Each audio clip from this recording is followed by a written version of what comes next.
in the 50s, the early 60s, there's this guy, Eli Cohen. He works in a dry cleaners in Tel Aviv.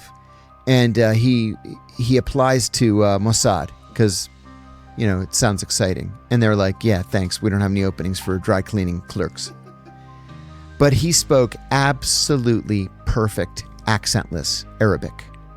Call him back a couple of years later, and they said, hey, we decided we do want to hire you for Mossad.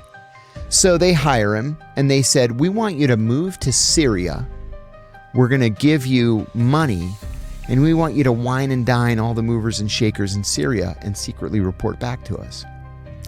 He was so good that he ends up being considered to be the Deputy Minister of Defense of Syria.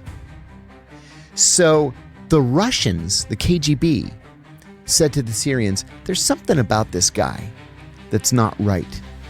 So the Russians started to surveil him. He didn't see the surveillance. And he had collected classified information. He was secretly transmitting it back to the Israelis. And the Russians picked up the radio burst, the transmission.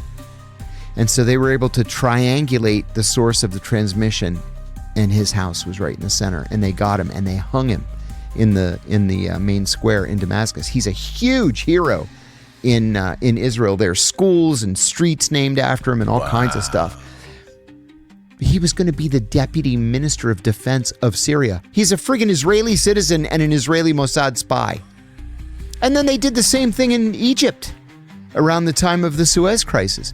So, where we at the CIA sit around a table and like to think that we're so smart and we're coming up with these outside the box, I hate that term, but these outside the box operations, we could never come up with something like what the Israelis come up with.